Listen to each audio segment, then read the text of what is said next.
Download this code from codegive.com, link in the description below. Advanced haproxy caching strategies for optimal web performance. Haproxy is a powerful and versatile load balancer, and its caching capabilities can dramatically improve the performance of your web applications by reducing server load, decreasing latency, and improving user experience. This tutorial explores advanced haproxy caching strategies with detailed explanations and code examples. Understanding haproxy caching basics. Before diving into advanced techniques, let's review the fundamental concepts of haproxy caching. What is caching? Caching involves storing frequently accessed data in a fast, readily available storage location, the cache, to avoid repeatedly fetching it from slower sources, like your web servers. How haproxy caching works. Haproxy intercepts client requests, checks if the requested content is in its cache. If present, a cache hit, it serves the content directly from the cache. Otherwise, a cache miss, it forwards the request to the backend server, receives the response, stores it in the cache, if configured to do so, and then delivers it to the client. Subsequent requests for the same content can then be served directly from the cache. Cache object types. Haproxy can cache different types of objects, including static assets, images, CSS, JavaScript files, fonts, etc. These are prime candidates for caching because they rarely change. Dynamic content. Even dynamic content can be cached, although it requires careful configuration to avoid serving stale data. Consider caching responses to API calls that change infrequently. HTML fragments. Portions of HTML pages can be cached and assembled with other dynamic parts, allowing for partial caching of complex pages. Key configuration directives. Cache. Defines a cache zone, specifying its name, size, and policies. HTTP request cache use. Enables caching for requests matching specific criteria. HTTP response cache store. Enables storing responses in the cache based on specified conditions. HTTP response cache remove. Removes specific headers from the cached response. 2. Setting up a basic haproxy cache. Let's start with a basic configuration to demonstrate the core principles. This example assumes you have haproxy installed and running. Explanation. 1. Cache my_cache defines a cache zone named my_cache. Total max size 100 MB, sets the maximum total size of the cache to 100 MB. Adjust this based on your available memory and traffic. Max object size 1 MB, specifies the maximum size of individual objects that can be stored in the cache, 1 MB in this example. Larger objects won't be cached. Process vary on. This is important for multi-process or multi-threaded haproxy instances. It allows each process/thread to have its own memory pool for the cache, reducing contention. Memory only, caches objects only in memory. Faster, but data is lost on haproxy restart. For persistence, consider disk object size and disk total size to use disk storage, though performance will be slower. 2. HTTP request cache use my_cache if req method eq get directs haproxy to use the my_cache cache zone for get requests. Caching is only enabled for get requests in this example. Post, put, delete, etc. are not cached. 3. HTTP response cache store my_cache if status eq200 res.hdr, content type, mbeg text/css res.hdr, content type, mbeg image / ores.hdr, content type, mbeg application / javascript *. This is the core caching rule. HTTP response cache store my_cache tells haproxy to store the response in the my_cache if the following conditions are met. If status EQ 200, the response status code must be 200, OK. Only successful responses are cached. res.hdr, content type, mbeg text / css ores.hdr, content type, mbeg image / ores.hdr, content type, mbeg application / javascript. This complex condition checks the content type response header. It caches responses if the content type starts with text / css, CSS files, image / images, application / JavaScript, JavaScript files. Adjust the content type filtering based on the types of content you want to cache. For HTTP response cache remove header set cookie *. Crucial for preventing caching of personalized data. The set cookie header is often used to store session information, user preferences, etc. Caching responses with set cookie can lead to one user being served another user's data.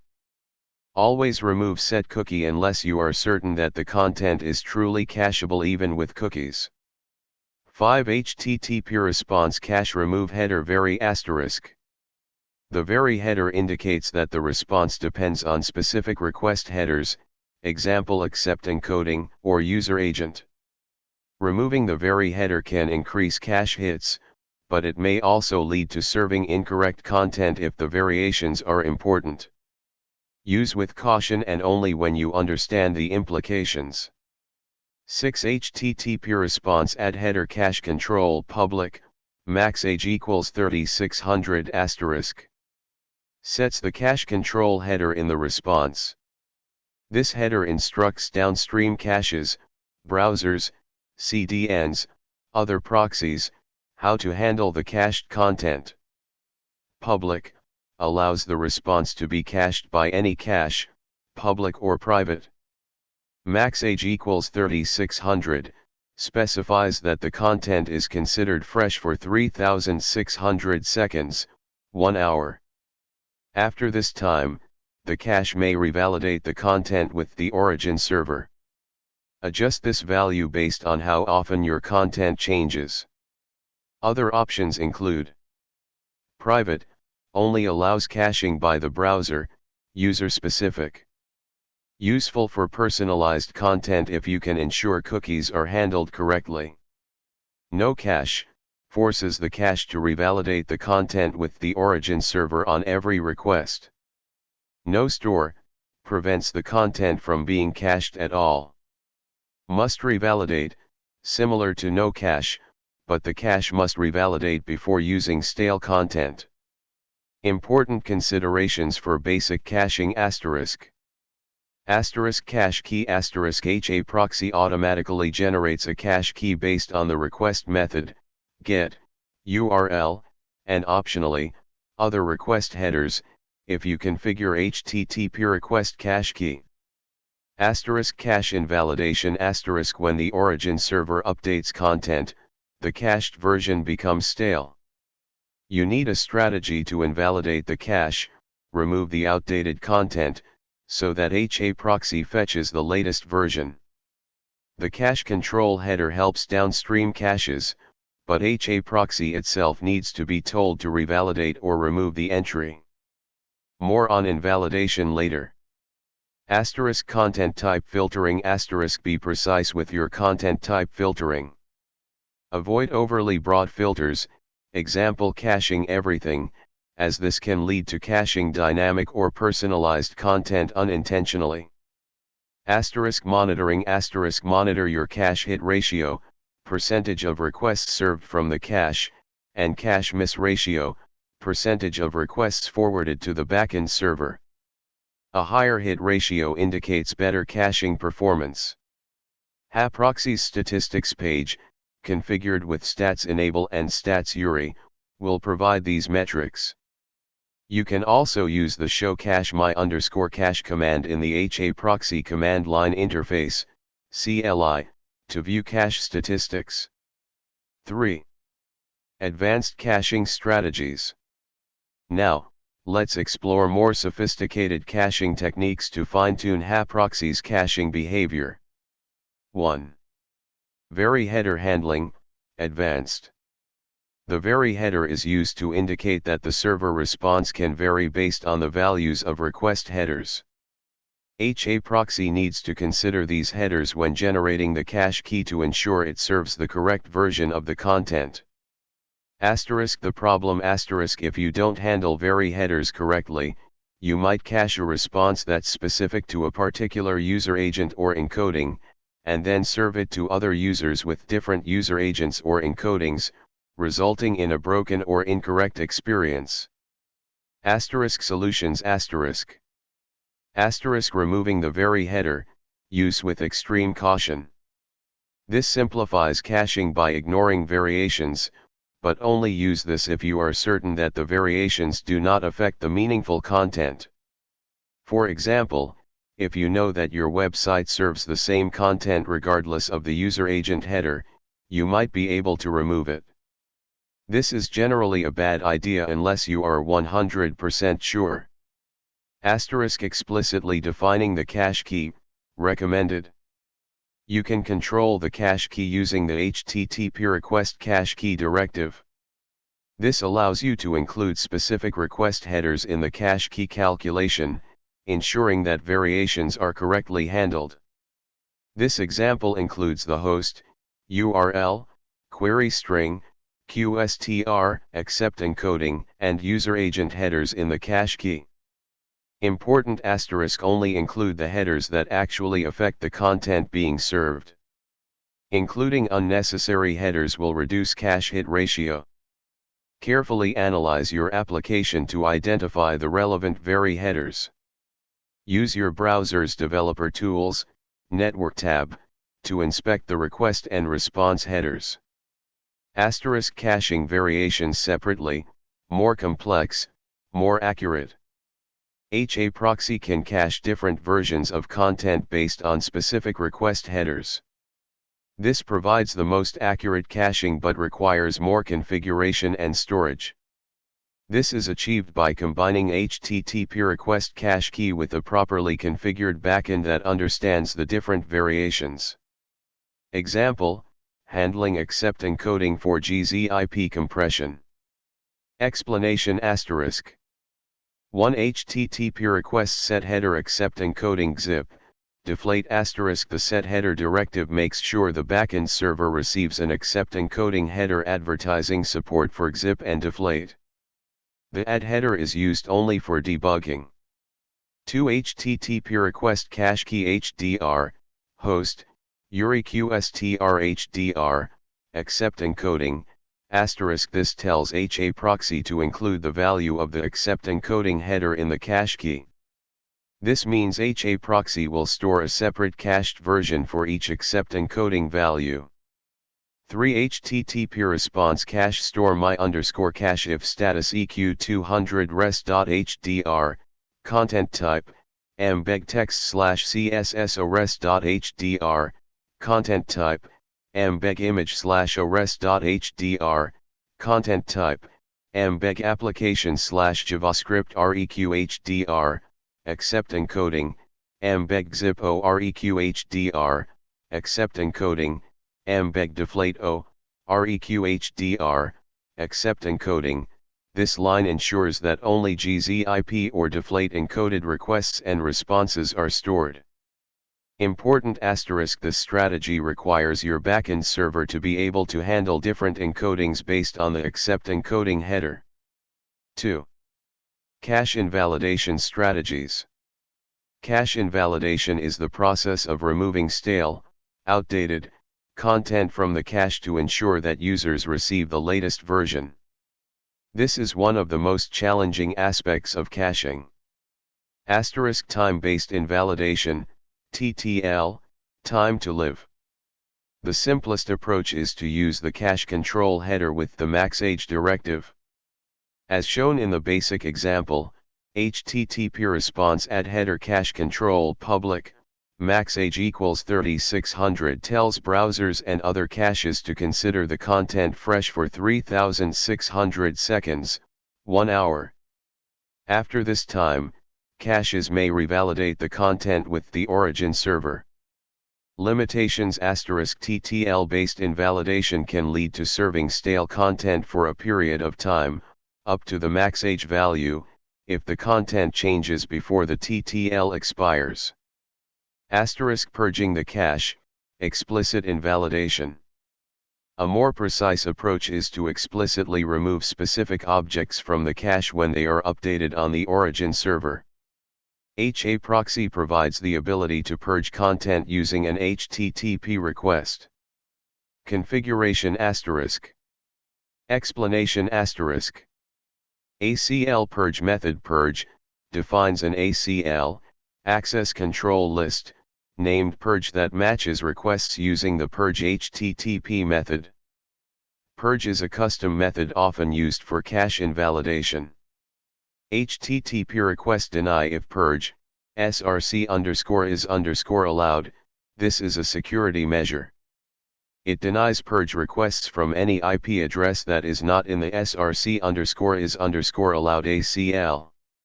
You must restrict access to the purge endpoint to prevent unauthorized cache invalidation. HTTP request purge, this directive handles the actual purge request. When a request with the purge method is received, haproxy will remove the corresponding object from the cache. The cache key is derived from the URL of the purge request. How to purge *. To purge a cached object, send a purge request to the URL of the object. You can use curl or a similar tool. For example, security note * never expose the purge endpoint without strict IP address restrictions. Otherwise, anyone could invalidate your entire cache, potentially causing a denial of service (DOS) attack. Consider requiring authentication as well. Cache tags based invalidation, for relationships. More advanced cache invalidation strategy. haproxy adds an X-cache tag HTTP header to the responses. The X-cache tag header is a custom header that contains one or more cache tags. The value of the X-cache tag header is dynamically generated based on the response body. This example uses the JSON_path to extract the product_ID from a JSON response. This enables you to invalidate all objects associated with a particular product. 3. Varying cache policies based on user agents, conditional caching. You can configure haproxy to apply different caching policies based on the user agent header.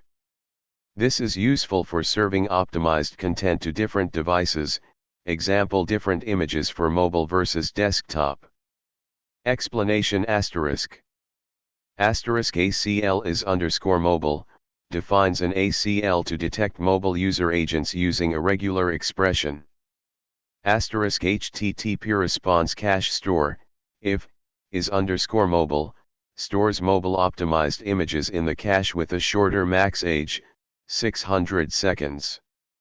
HTTP response cache store, if, is _mobile, stores desktop optimized images with a longer maxage, 3600 seconds.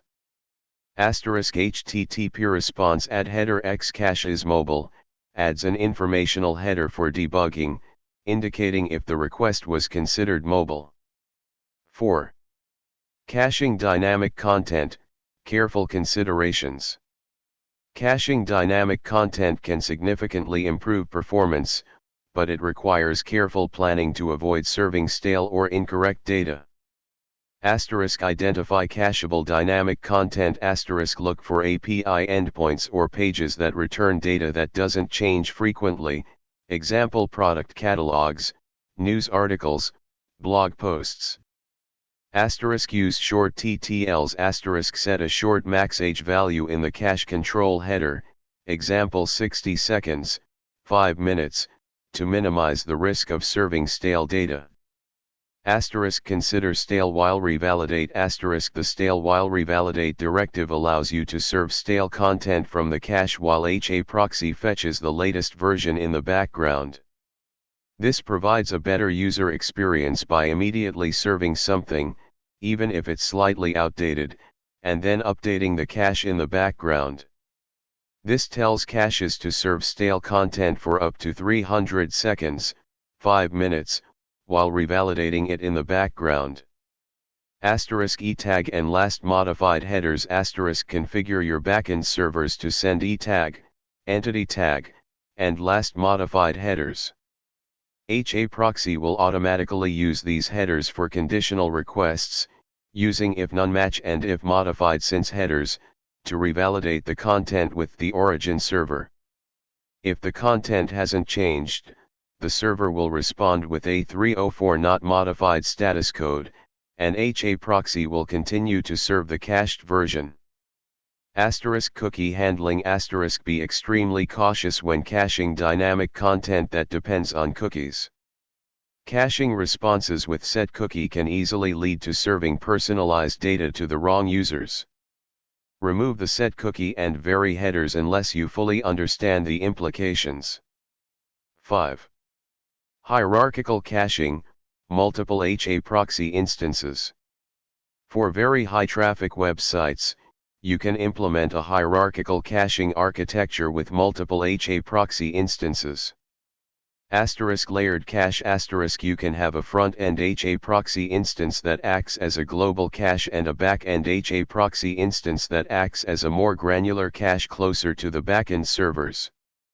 When a request is received by the front-end haproxy, it checks its cache. If the content is not found, it forwards the request to the back-end haproxy instance. The back-end haproxy checks its cache and, if necessary, forwards the request to the origin server. 6. Monitoring and tuning haproxy caching. Effective caching requires continuous monitoring and tuning to achieve optimal performance. Asterisk haproxy statistics page. Asterisk use haproxy's statistics page, stats enable, stats URI, to monitor cache hit ratio, cache miss ratio, and cache size. Asterisk haproxy CLI. Asterisk use the show cache_name command in the haproxy CLI to view detailed cache statistics. Asterisk logging. Asterisk enable logging to track cache hits, misses, and purge requests. Asterisk adjust cache size. Asterisk adjust the total max size and max object size parameters based on your traffic patterns and available memory. Asterisk optimize content type filtering. Asterisk refine your content type filtering rules to cache the most frequently accessed content without caching unnecessary or sensitive data. Asterisk monitor backend server load. Asterisk monitor the load on your backend servers to see if the cache is effectively reducing traffic. 7. Best practices summary. Asterisk cache static assets aggressively. Asterisk cache images, CSS, JavaScript, and other static assets for long periods. Asterisk carefully cache dynamic content. Asterisk use short TTLs, stale while revalidate, and etag/last modified headers when caching dynamic content. Asterisk handle vary headers correctly. Asterisk use HTTP request cache key to include relevant request headers in the cache key, or remove the vary header if you are certain it doesn't affect the content. Asterisk implement a cache invalidation strategy. Asterisk use TTL-based invalidation, purging, or other methods to remove stale content. Asterisk restrict access to the purge endpoint. Asterisk secure the purge endpoint to prevent unauthorized cache invalidation. Asterisk monitor and tune your cache. Asterisk continuously monitor your cache performance and adjust your configuration accordingly. Never cache responses with setCookie unless absolutely necessary and you fully understand the implications. Always remove setCookie by default. Use appropriate cache control headers to instruct downstream caches, browsers, CDNs, how to handle your content. Test thoroughly, verify that your caching configuration is working as expected and that you are not serving stale or incorrect data. By implementing these advanced haproxy caching strategies, you can significantly improve the performance and scalability of your web applications. Remember that caching is a complex topic, and the best approach will depend on your specific application and requirements. Experiment with different techniques and carefully monitor your results to find the optimal configuration.